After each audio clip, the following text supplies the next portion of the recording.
인사하시겠습니다. 반갑습니다. 축복합니다. 사랑합니다. 네, 오늘은 광복절 77주년 기념주일입니다. 이 나라와 이 민족을 복음으로 지켜주신 하나님께 감사하는 시간 되시기를 바랍니다. 또 오늘 주보를 보시고 또 현수막을 보시면 오늘은 상일교회가 상일교회 당회가 조직된 지 50년 되는 날을 기념하는 기념주일로 지키게 되었습니다. 우리 상일교회는 1954년에 설립이 되어서 올해 68주년이 되었고요. 당회는 1972년에 조직이 되어서 조직교회가 된 지 50년을 맞이하게 되었습니다. 원래 장로교회는 당회가 있어야지 온전해지는데요. 당회가 이제 세워지고 50주년을 맞이하게 되었는데 지금까지 지켜주신 하나님께 또 감사드리고 또 앞으로도 인도해 주실 하나님께 영광 돌리는 이 시간 되면 좋겠습니다. 요즘 설교 제목을 잘 어울리지 않는 두 단어로 정하고 그 역설의 은혜를 함께 나누고 있는데요. 오늘은 하나님의 아들들과 사람의 딸들이라는 제목으로 함께 은혜를 나눠보려고 합니다. 노아 시대의 이야기인데요.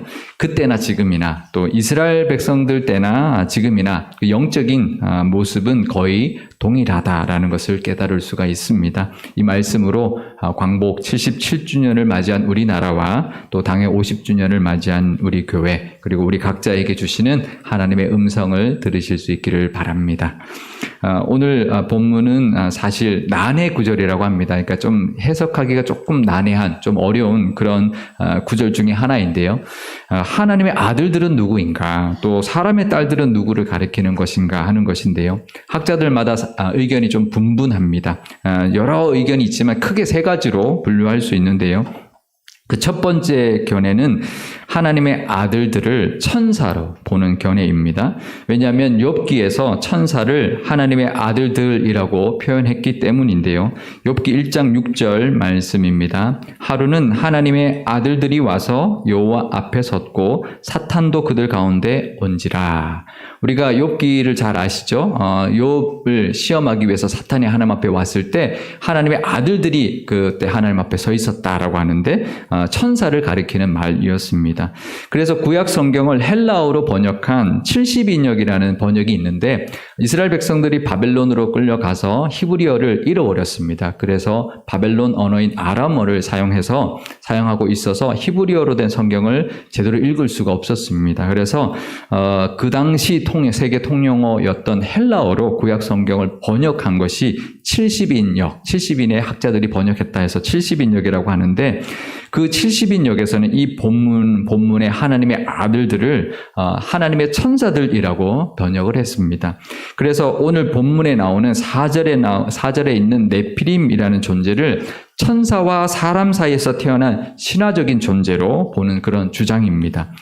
그리스 신화에는 그런 경우들이 좀 있죠. 신과 또 뭐 영적인 존재 그런 신의 아들들과 또 이렇게 사람과의 사이에서 이렇게 아들을 낳고 하는데 사실 성경에서 보는 관점에서는 천사는 영적인 존재이기 때문에 육신을 가진 존재가 아니기 때문에 육신을 가진 여인과 결혼을 해서 자식을 낳는다는 것은 사실은 있을 수 없습니다.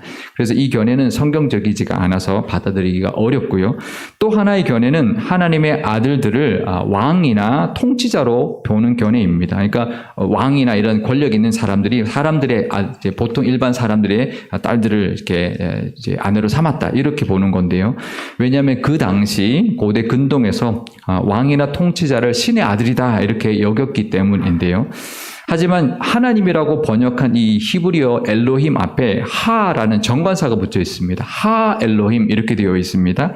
이거는 그냥 신을 뜻하는 게 아니라 유일하신 하나님, 그 하나님, 유일하신 하나님을 가리킬 때만 표현하는 단어였기 때문에 왕이나 권력자나 그의 아들들을 라고 보기에는 좀 어렵다, 좀 무리가 있다 이렇게 볼 수가 있습니다. 그러면 세 번째 견해가 가장 유력한데요. 그것은 하나님의 아들들을 셋의 후손, 아담이 나중에 낳은 셋의 후손으로 보는 견해입니다. 아담이 나중에 셋을 낳았는데 이 셋의 후손들이 하나님의 이름을 비로소 불렀다 이렇게 기록이 되어 있습니다. 창세기 4장 26절 말씀입니다. 셋도 아들을 낳고 그의 이름을 에노스라 하였으며 그때의 사람들이 비로소 여호와의 이름을 불렀더라. 그러니까 여호와의 이름을 불렀다는 것은 아브라함 때의 그 기록에도 나오듯이 제사를 드렸던 것을 의미할 것입니다. 그러니까 셋의 후손들이 하나님께 제사하면서 하나님을 섬기는 사람들이 되었다라는 것이죠. 성경에는 이처럼 하나님을 믿는 사람을 하나님의 아들, 하나님의 자녀라고도 부르고 있기 때문에 이런 견해가 나오는 것이죠. 호세아서에 보면 하나님께서 직접 이스라엘 백성들을 하나님의 아들들이다 이렇게 부르고 있기 때문입니다. 호세아 1장 10절 뒷부분입니다. 그들에게 이르기를 너희는 살아계신 하나님의 아들들이라 할 것이라. 그래서 이 셋의 후손을 하나님의 아들들이라고 했다라는 거죠. 그러면 사람의 딸들은 누굴까요? 셋의 후손이 아닌 가인의 후손이었을 것이다. 이렇게 보는 거죠. 그러면 이 오늘의 본문을 믿는 사람이 안 믿는 사람, 그러니까 셋의 후손, 하나님을 잘 믿었던 셋의 후손이 가인의 후손, 잘 하나님 믿지 않았던 사람들과 결혼하면 안 되는데 결혼을 했다 이렇게 보아야 할까요? 물론 그렇게 보는 것이 타당합니다. 하지만 그거 이상의 의미를 담고 있는 말씀입니다. 하나님은 이스라엘 백성들에게 이방인과 결혼하지 말라라는 명령을 분명히 해주셨습니다. 신명기 7장 3절 앞부분입니다. 또 그들과 혼인하지도 말지니 내 딸을 그들의 아들에게 주지 말 것이요. 그러니까 결혼할 때 또 우리 자녀들을 결혼시킬 때 안 믿는 사람과 결혼시키면 안 되느냐라는 거죠. 안 믿는 사람과 결혼하면 안 될까요? 어떻게 봐야 될까요? 물론 믿는 사람끼리 결혼하는 것이 제일 좋습니다. 하지만 그렇다고 안 믿는 사람과 하는 결혼을 무조건 해서는 안 된다, 절대로 하면 안 된다라고 하는 것은 아닙니다. 왜냐하면 우리나라에도 복음이 들어왔을 때 하나님을 믿는 사람이 생겼습니다. 그러면 믿는 사람과 결혼해야 하는데 믿는 사람과 결혼한다는 것이 쉽지 않았을 겁니다. 많지 않았으니까. 그리고 우리나라 기독교의 초창기와 지금까지도 많은 복음의 선배들이 믿지 않는 사람과 결혼해서 예수님 믿게 하고 그 가족까지도 구원한 사례가 너무나 많기 때문이죠.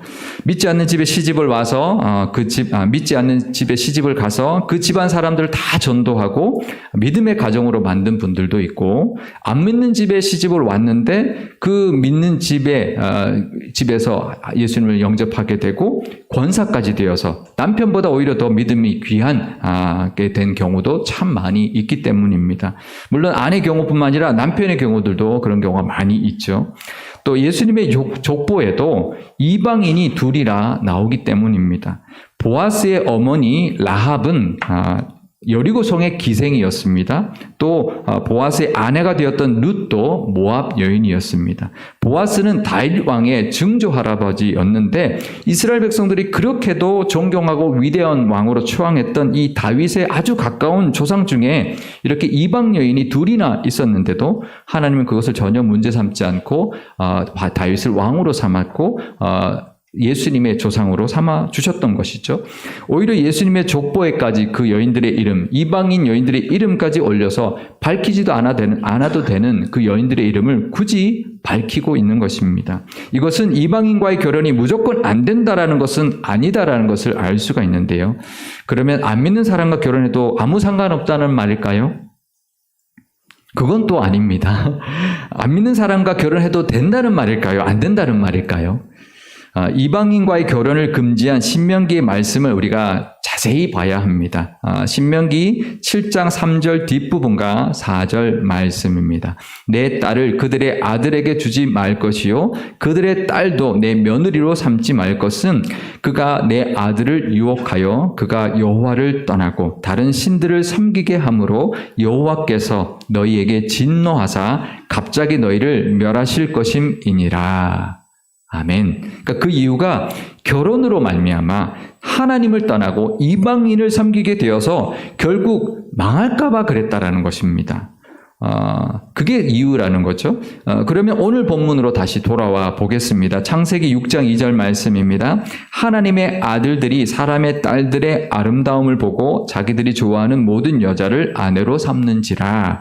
그러니까 하나님의 아들들이 그냥 사람의 딸들과 결혼했다, 아내를 삼았다 이렇게만 되어 있나요?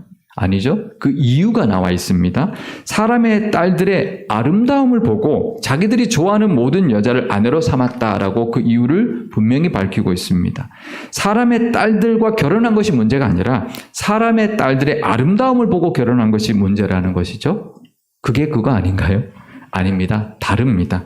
사람의 딸들과 결혼한 이유가 그들의 아름다움 때문이라는 것이 바로 문제입니다. 그러면 아름다운 여인과 결혼하면 안 되나요? 우리 남자들 큰일 났습니다. 이때 아름다움이라고 이제 우리가 번역한 그 히브리어 원어 토보트라는 단어는요, 고상하고 우아하고 영적인 아름다움을 뜻하는 것이 아닙니다.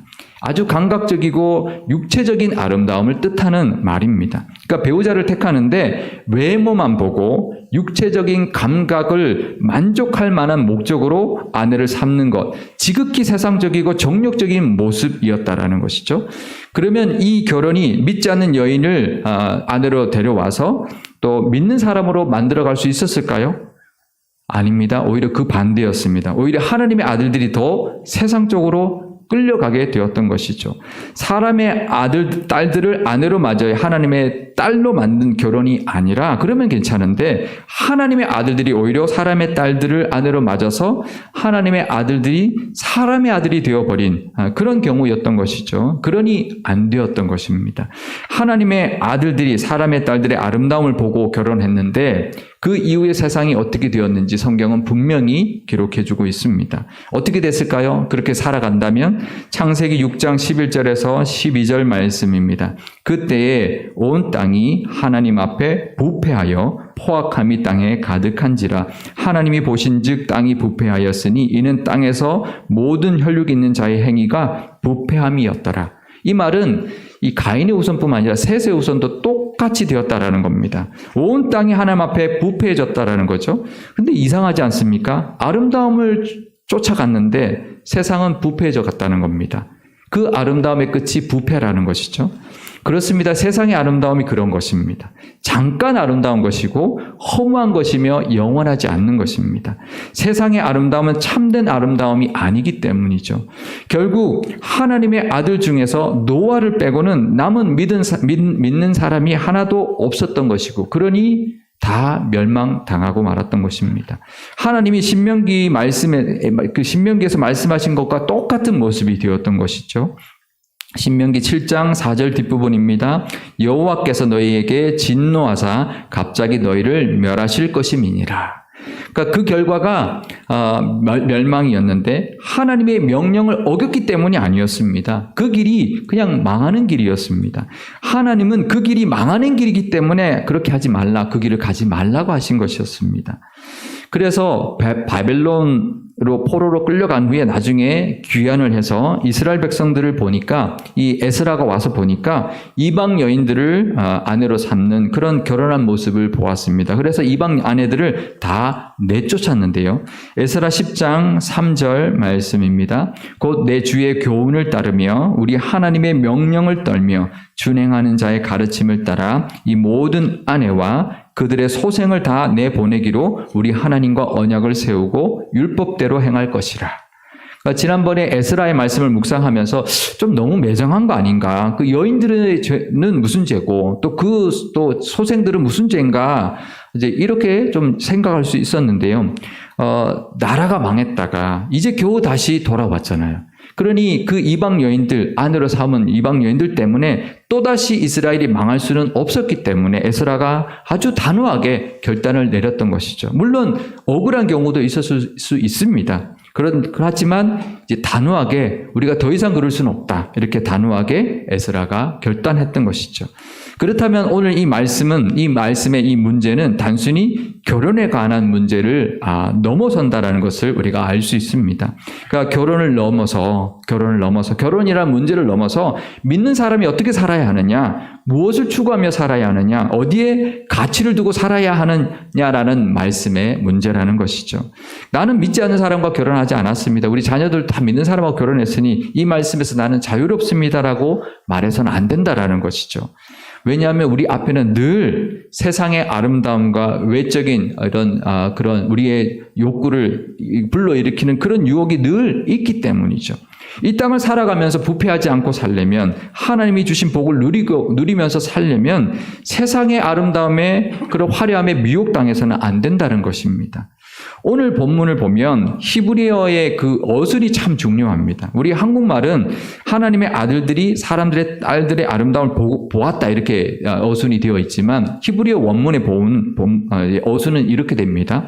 하나님의 아들들이 보았다. 근데 무엇을 보았냐면 사람의 딸들을 그냥 본 게 아니라 그 아름다움을 보았다는 것이고, 그리고 거기서 그치지 않고 그들이 좋은 대로 아내를 취했다라는 거죠. 이 어순이 하와가 뱀에게 유혹을 받아서 선악과를 따먹었을 때 그 문장의 어순과 똑같습니다. 창세기 3장 6절 앞부분입니다. 여자가 그 나무를 본즉 먹음직도 하고 보암직도 하고 지혜롭게 할 만큼 탐스럽기도 한 나무인지라 여자가 그 열매를 따먹고. 그러니까 세 단계이죠. 보았습니다. 하와도 보았습니다. 근데 뭘 보았냐면 그냥 선악과 열매를 보았습니다. 선악과 열매만 보는 건 괜찮습니다. 근데 뭘 보았냐면 탐스러움을 본 거죠. 자기가 보기에 좋은 것을 보았습니다. 그 사람의 딸들을 보았습니다. 그까지는 괜찮지만 그 아름다움을 보았다라는 거죠. 근데 거기까지도 괜찮은데, 그리고 그 아내를 취했고 그 열매를 취했다라는 것입니다. 그러니까 무엇을 보면서 사느냐가 정말 중요합니다.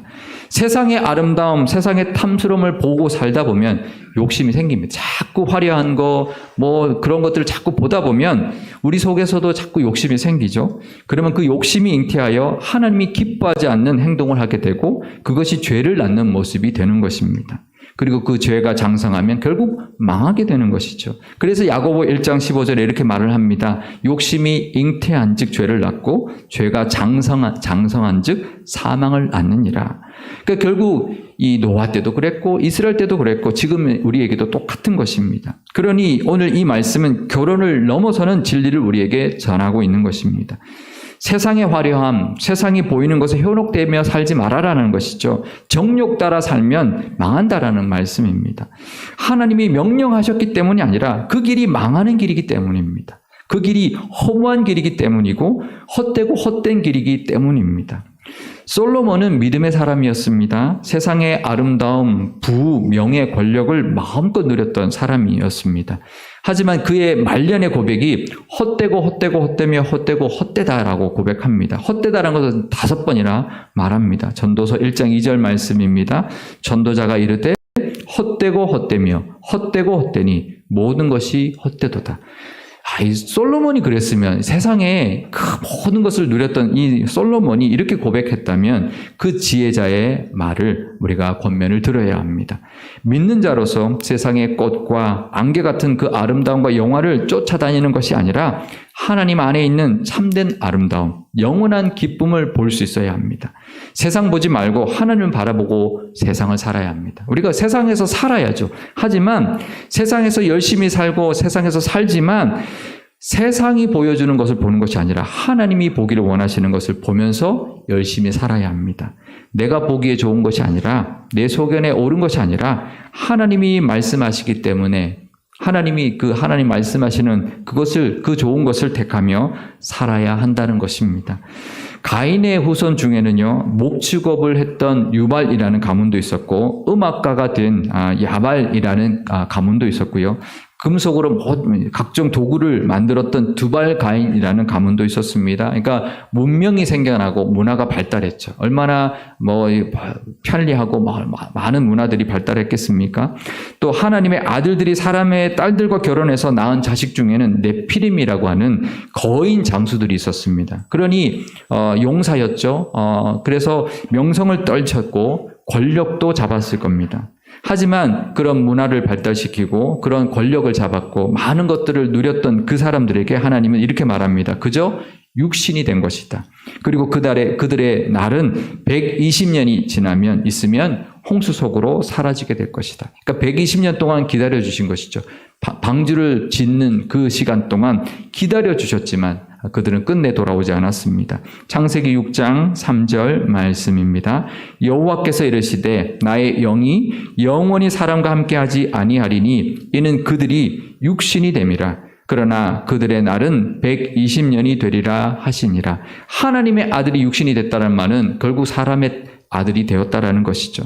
정말 그들의 그 화려함과 아름다움과 힘은 그들이 그것을 자랑하고 그것을 마음껏 누리고 그렇게 마음대로 살 줄 알았지만 홍수로 인하여 물거품처럼 사라져 버렸습니다. 하나님 안에서 하나님의 아들로 살아가시기를 바랍니다.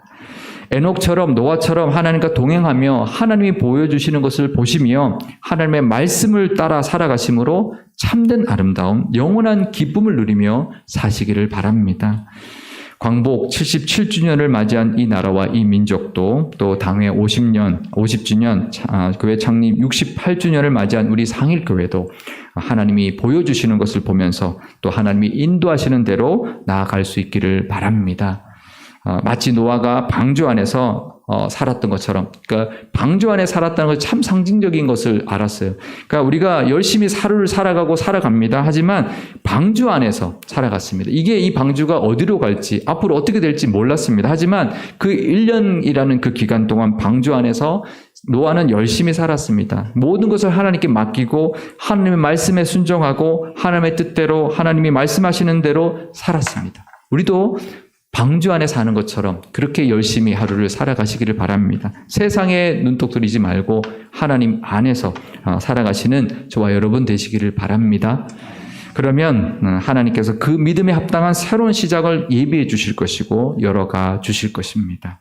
그 은혜를 다 받아 누리는 이 나라와 상일교회 또 상일교회 모든 성도님들이 다 되시기를 주님의 이름으로 축원드립니다. 그래서 사람의 딸들의 그 아름다움이 아니라 하나님의 아들들의 믿음의 은혜가 가득한 저와 여러분과 교회가 되시기를 주님의 이름으로 축원드립니다. 기도하시겠습니다. 우리를 지금까지 지켜주시고 인도해 주신 하나님 아버지, 자격 없는 우리를 하나님의 자녀로 삼아주신 그 은혜가 얼마나 큰지 모릅니다. 그 은혜를 입었으니 하나님이 보기를 원하시는 것을 보며 하나님이 하시는 말씀을 따라 사는 믿음의 사람들 다 되게 하옵소서. 광복 77주년이 되었습니다. 이 나라와 이 민족을 하나님이 지켜주셨기 때문에 이만큼 발전했고 번영을 누리고 있는 줄 압니다. 믿는 우리가 더욱 이 나라와 이 민족을 향한 하나님의 은혜에 감사하게 하시고 또 앞으로도 지켜주실 것을 위하여 기도하게 하옵소서. 상일교회가 70주년을 앞두고 있고 당해 50주년을 맞이하였습니다. 한국에서 이런 역사를 가진 교회도 참 드문데 그동안 지켜주신 은혜에 감사드립니다. 또 앞으로도 열어가실 새 시대에 합당한 하나님의 교회가 되게 하옵소서. 세상의 화려함과 세상적인 것에 현혹되지 않고 늘 하나님을 바라보며 방주 안에서 하나님의 뜻대로 살았던 노아처럼 하나님의 안에 늘 거하며 하나님과 동행하게 하옵소서. 그래서 하나님이 주시는 참 기쁨과 참 아름다움의 은혜를 누리며 사는 교회와 모든 성도님들 그리고 이 나라가 되게 하옵소서. 우리 구주 예수님의 이름으로 기도드리옵나이다. 아멘.